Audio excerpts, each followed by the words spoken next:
Hello again, it's me, Susanette. I am doing another podcast today I have Catherine with me. So Catherine, she is the techie queen at Croydon Vision, and I remember walking into Croydon Vision, actually even on my interview day, and meeting Catherine, and she was the one helping in terms of the interviews. And yeah, I remember having brief conversations with her, and that was almost 3 years ago. Mm-hmm. Well, it is 3 years ago actually. And so Catherine and I have worked for pretty much 3 years. Mm-hmm. So I met Catherine here, obviously, and very lovely individual, definitely. And it's just been a pleasure to see her growing. Thank you. At Croydon Vision, and praying more for that growth in her. And we actually sitting in the studio where she's been the queen and leader with all these amazing gadgets that we have now. Yeah, and you've got me the wrong side of the microphone today. I'm usually the other side playing with all the technology. Yeah, so I've kind of pulled her in today and say, actually, how about we do a podcast together? So we're going to have some conversations about what does change mean. You know, she's seen a lot of changes at Croydon Vision. Huge change. Having been here for, how many years have you been at Croydon Vision? I think it's about 10 years now. Yeah, so she's seen a lot of changes. And obviously we're going to talk about change. What does change mean? Especially change in the times we live in now, with everything that has happened in 2020. And I'm also going to ask her some fun get to know you questions, so some questions that we probably don't know about Catherine that we will all find out today. And feel free as well, Catherine, as we have the conversation, to ask any questions you want to ask, or feed into whatever that I can answer, so that it doesn't just seem that everything is all. Oh, but I've got a really good microphone here. I know you do, so forgive me if you're not hearing me as well as you're hearing Catherine, but that's what it should be about anyway. So, hello, Catherine again. Hiya, Susanette. Good. So I have one first question. How does change make you feel in general? Well, I'm a traditionalist, so I see change and my immediate reaction is to go, do we really have to change? In most aspects, if it's to do with technology, I'm up there at the front leading the charge going, we need this new bit of kit. Definitely. But no, I'm getting more out of the way of going eek first and seeing that change, we need to change. If we're to keep going and keep growing, change is good. So that's me moving my thought process a little bit. You can see transformation happening right in front of our eyes, but it's really good. It's good to see that, definitely. And I think you underestimate yourself, because you do walk with change. I mean, I eek first. Okay, but coming into Croydon Vision, the amount of changes that had happened, and still continue to happen. Yeah, I would say that you are you are heading the way of change. You're leading the way of change in many ways. So good. So, what's the biggest change you've seen at Croydon Vision since you started working? Oh, that's a really difficult question. So, I've seen us go through 2 logos. Well, 3 logos, because I was here when we had the older logo. So, we've been through 3 logos. The new MPV, which is great. The redesign of the hall. The tech studio, the resource centre. And coming soon to Croydon Vision, I've always wanted to say that, the new low vision update studio, the updated low vision studio. Will be really excited. So the biggest change, I think, is actually the attitude. When I started, I would always describe Croydon Vision as a bit of an oil tanker. It wasn't going to move anywhere fast. And now we're a little bit more nimble. We're probably not that very quick yacht, but we're more nimble than the oil tanker that we were when I first started. Oh, that's good. I think that's culture. That's changing culture, isn't it? Yes. Good. How are the changes at Croydon Vision being felt by our members, in your view? So I think some of our members are more traditional than me, and as long as we change with our members and keep some of the old where we can, our members accept the change as we go along. That's good. But I know that we have to make sure that our members are aware of the change and make it together rather than saying afterwards what change we've made. And I know that with our service enablers and other groups that we have, that's very much how we do it. Yeah, it's the co-production. The co-production. I was trying not to throw the word in there. Well, we are trying. Sometimes we do make mistakes, and we learn from them. You get feedback, and you're like, yeah, should have thought about that. But that's why we have the feedback, so that we can hear when we've made a change that we thought would be really great, and actually it was okay, but if we'd done this, this, and this, it would have been even better. Yeah, definitely. Cool. So, while change is good, what values and learnings do you think we should carry forward? So, as I've been saying for a few weeks on Facebook, we're almost 100 years old at Croydon Vision, which I'm really excited about. And part of that is our rich history of the fact that we care. We wouldn't have been going for 100 years if we as an organisation didn't care. Yeah. And as long as we keep that core care for our members, for our volunteers, for staff, as we go forward, that will be whatever changes we come across, we will make them together and surpass them and overcome if there are any challenges. Yeah, no, definitely. Right, well, thank you. What do you think has been the biggest change to visually impaired people in their lives since Croydon Vision was first founded? So I get easy questions with this. I get to talk about technology. So the 100 odd years ago, the computer wasn't a thing. There wasn't a computer. There wasn't even the idea of a computer. Let me check my maths. There were ideas, but it wasn't a common usage thing that you'd sit on your desk. And going forward from that, the smartphone. That's made a huge leap forward. That means everyone has access to a load of functionality in their pocket. That's talking about technology.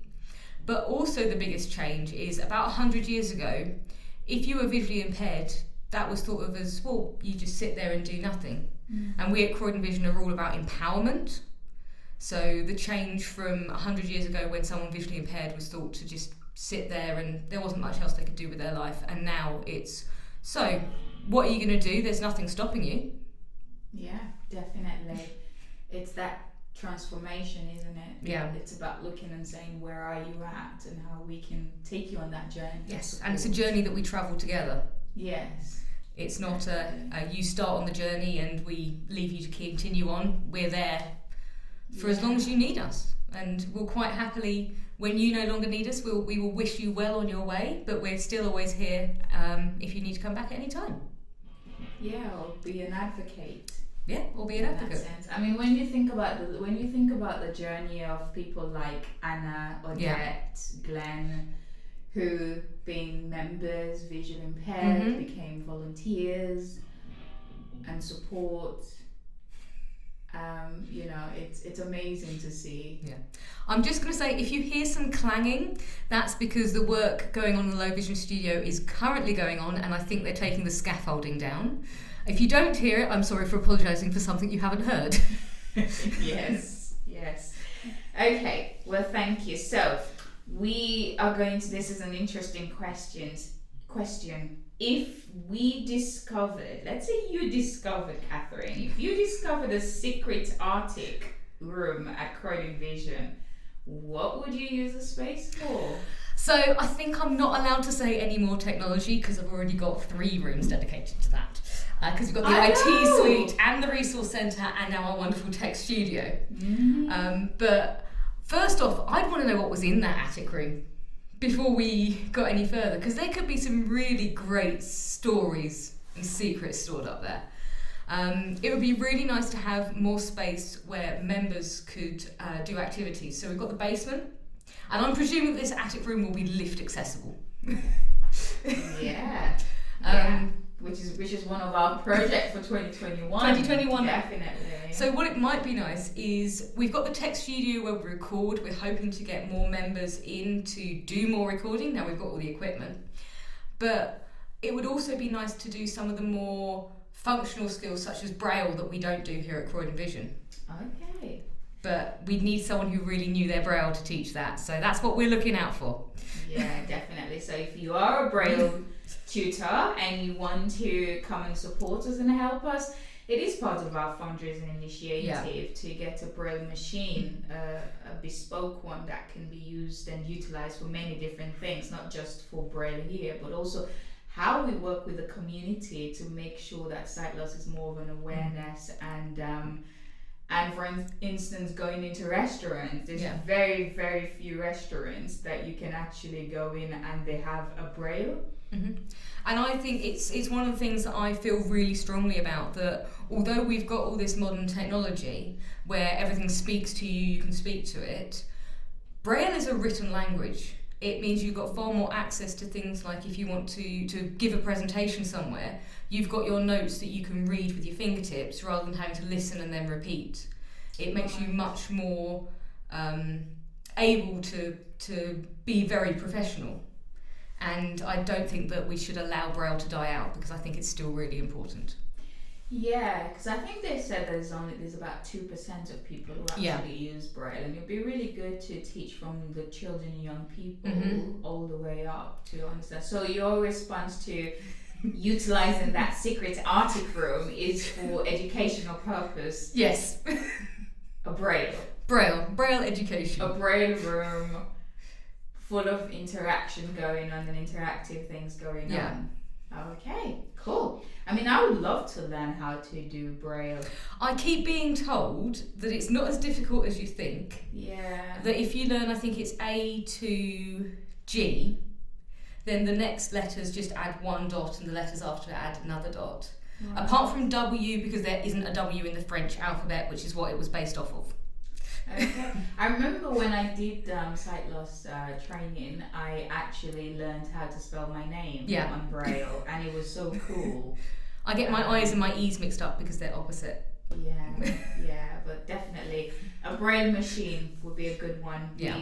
It's down on our fundraising initiative, so if you are some mysterious funder who is checking our website right now and you're just listening to this podcast, check out our fundraising initiative, because it's there and you can support us so that we can have a Braille machine that can be used for multiple purposes, and making sure that sight loss is accessible to as many people, not just those with sight loss, but their family and friends and the community as well. So that's my little shout out there.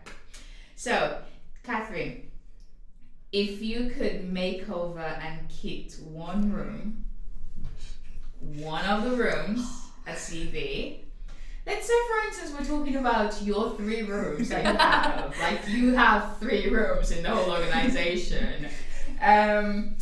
If you were to kit one of them or make over one of them, what would you do?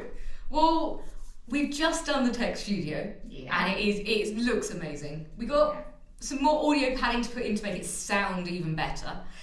The resource centre, that was new in. I think I quite like a lick of paint on the walls in the IT suite. Yeah, I think that would be a good one, definitely. And to rearrange some of the desks so it's a bit more open, and we can now there are 2 of us in there.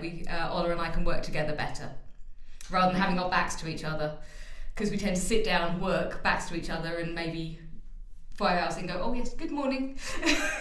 So is that a 2021 project? That is a 2021 project. We're going to readjust the desks in the IT suite. Cool. Nice one. I look forward to that. What colour paint would you use? Ooh, I quite like the colour. I think it's a bit minty for me. I've got a green room, but I think I'd like it slightly lighter green rather than the very minty colour it is at the moment. It's quite a strong colour. All right, cool. Okay, so I'm going to ask you some fun fact questions now, getting to know you. I'm going to start with one because I know you are someone who you like a mystery shopper. in restaurants, constantly going into restaurants and sampling food and getting to know.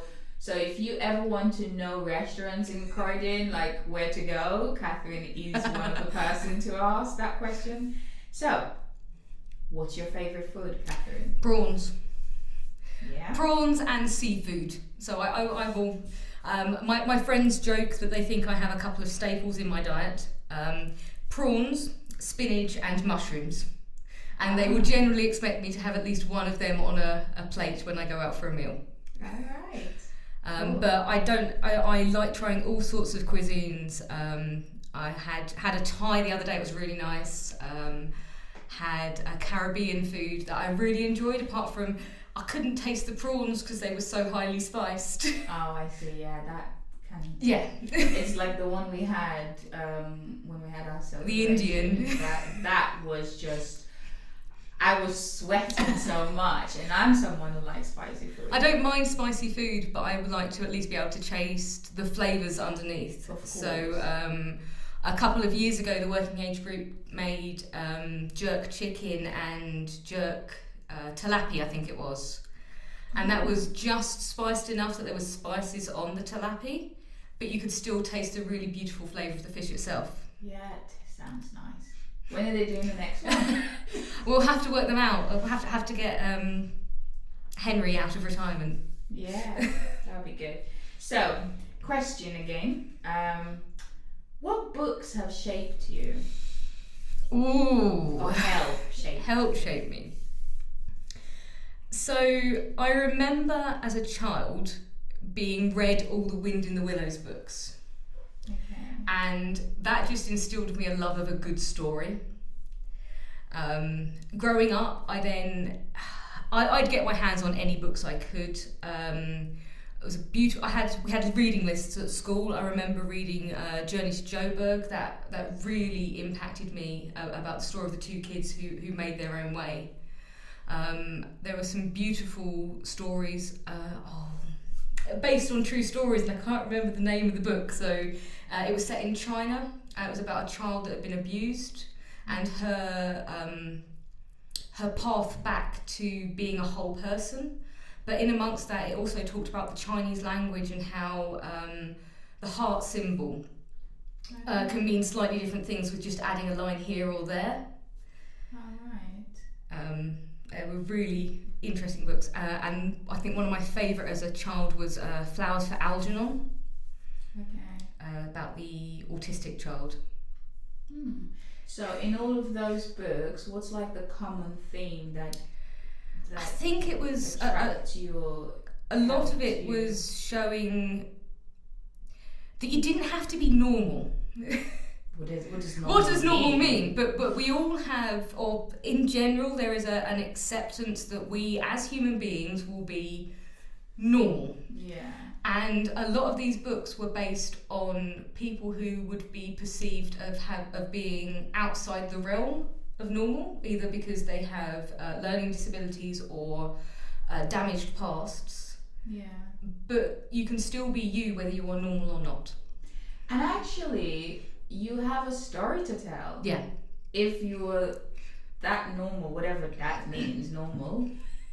I don't think we know what normal means. There isn't much of a story to tell, whereby when you have an experience and you've gone through a story of your life, yeah, you're able to relate, yes, you're able to associate, you're able to support and help people more.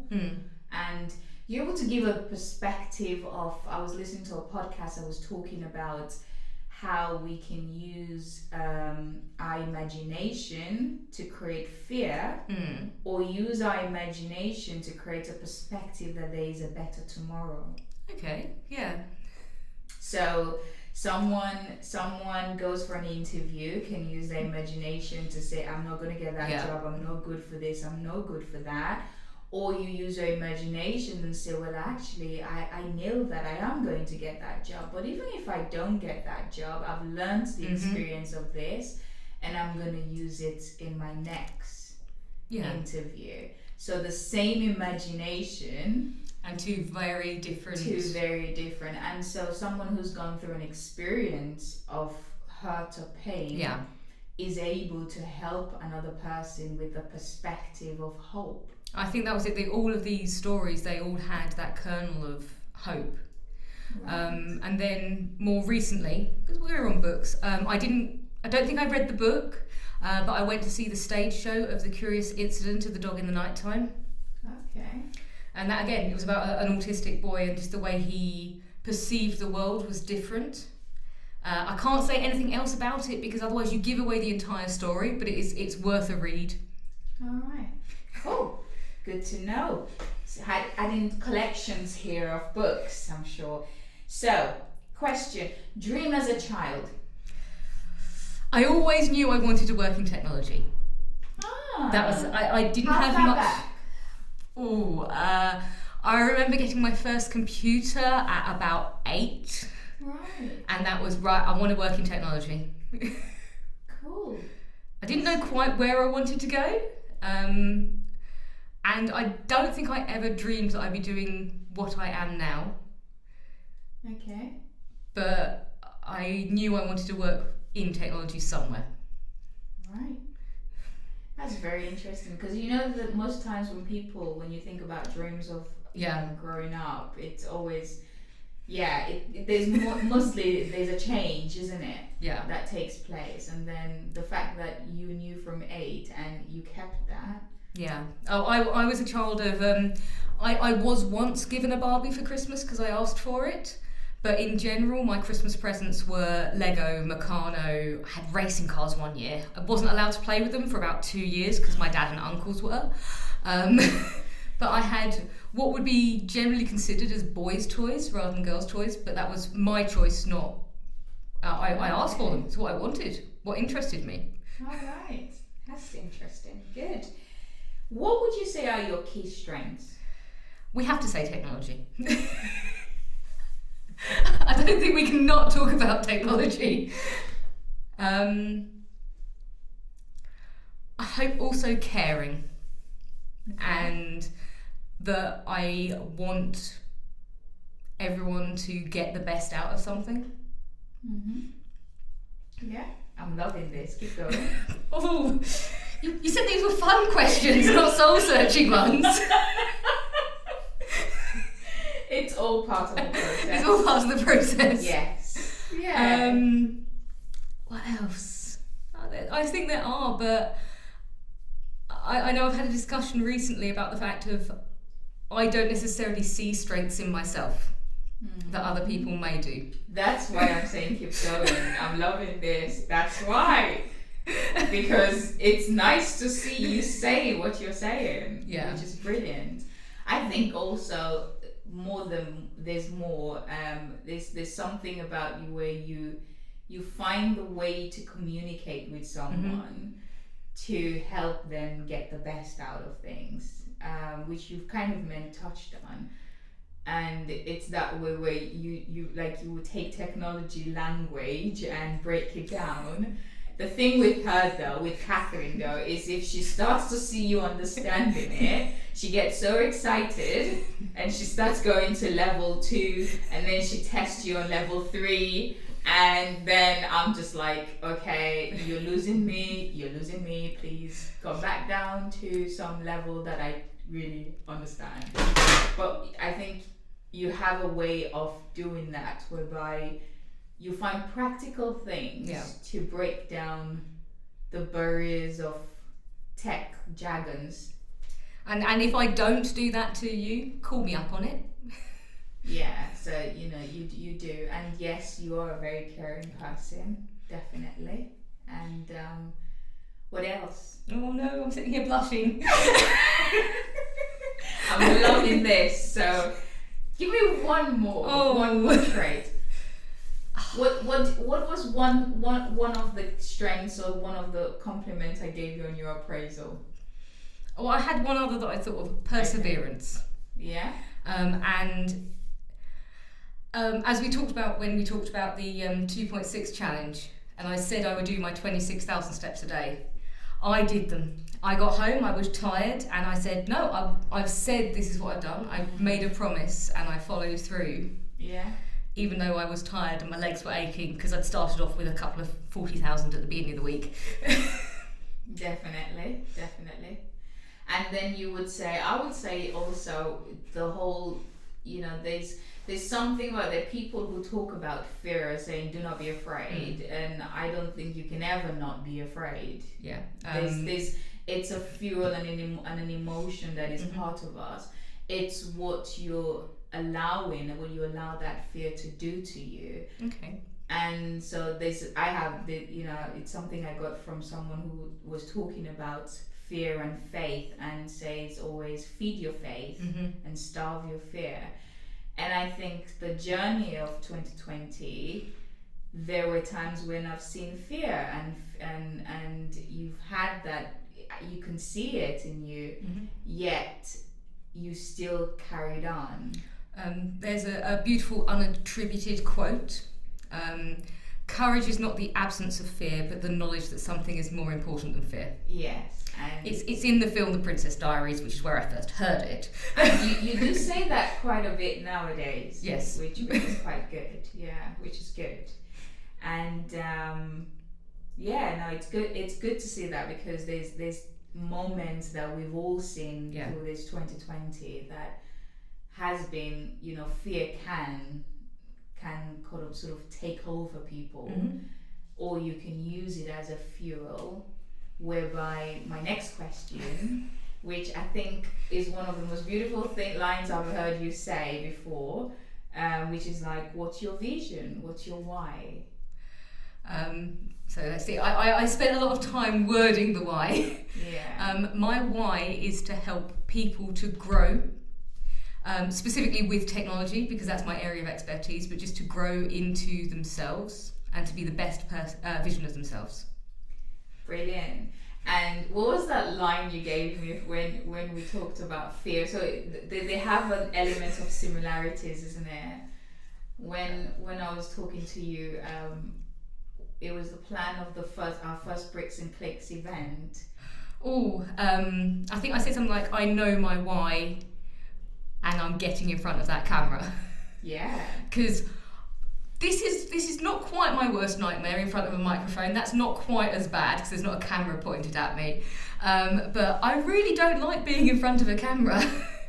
But I knew that we needed to do it, so I got in front of that camera. Yeah. And I kept doing it, and I'm still nervous every week. But you so it's like what you said, it's fear is not the absence of. Yeah. Sorry, what's that line again? Courage is not the absence of fear. Courage is not the absence of fear. And it's that element whereby, for me, when you said that, you said, I know why we're doing it, and so irrespective of the fear, I am doing it. And so that just shows so much growth, and well done. Thank you. So I know we've delved into soul searching. So I'm gonna let's come to some fun. Give me your top 3 songs that you absolutely love. So for listenability, Tubular Bells, the original Mike Oldfield version, not the orchestral version. Other people may know it as the theme tune from The Exorcist, but that's only sort of a minute of it. It's a 26-minute epic piece of music that he composed and played himself and just recorded every track one after another. It's amazing. I've got to have Queen's Bohemian Rhapsody in there because it's an epic piece of theatre, not just music. So you like theatre songs? Oh, I like music. You like music. Okay. So at this time of year, I don't know any of those songs, Catherine. I'm lost right now. I'm trying to what are they? I haven't heard of them before. And I'm sure some of our listeners would have. So yeah. And on my the ringtone on my phone is Fanfare for the Common Man, but it's the Emerson, Lake and Palmer version of it. Okay. So we need to learn some more about music. That's definitely what I will say. I did music GCSE and I did flute up to grade 6. So a lot of my musical taste is either the 80s, which is my parents' music. Yeah, I love or Classical. Okay. I like classical. I like classical. But I don't actually know much about them. So that's the difference. I have other people I'd go to as Vangelis, who did the theme tune to Chariots of Fire and Blade Runner. Okay. So you probably do know the music. The name sounds familiar. And last night I walked through a room and I just heard doo-yoo-yoo, and I went, oh, is that the Good, the Bad and the Ugly? So that's Ennio Morricone. It's an incredible, iconic couple of notes. Oh, I definitely need to know your playlist more. That's definitely... My playlist is so vast, I have to have... Top 5 of your playlist. No, not artists. Can I talk artists? Okay, top 5 of your artists. So modern artists, there's a group called the Piano Guys. It's a guy who plays the piano and a guy who plays the cello, and they do covers of music throughout the era, but it's on a piano and a cello. It's a lovely piece. I think it's they do battles, cello battles. Then I also, Queen has to be up there, as their music just so vast you can't put them into any specific category. And then it's sort of individual songs that I like. Oh, I might like that bit of that song. Yeah. Mike Oldfield is a person who I've listened to so much of the music. And then if we go down the choral route, I've just had a blank moment. John Rutter. And I was really lucky. Last year, I'm checking which year it was, 2019, he did a performance in Fairfield Halls as they're reopening. He conducted all of his own choral music. Oh, brilliant. So I was so happy about that, because I've in my school choirs we'd sung so much of his music, and in church choirs because he writes a lot of secular pieces for Christmas. Right. Okay. Cool. Well, thank you. Thank you. Thank you, Catherine. How did you find that? I still like it better on the other side of the microphone. Okay, well, it's lovely to have you on this side of the segment of podcast that we're putting together and making a collection for your entertainment, and we've gone way out of time on this one, but it's been lovely having you. Well, thank you so much. Thank you very much. Okay then, and see you another time. Yeah. And goodbye. If you would like to be part of these, get in touch with me. I'll set you up here, and we will ask you some real questions for our real podcasts.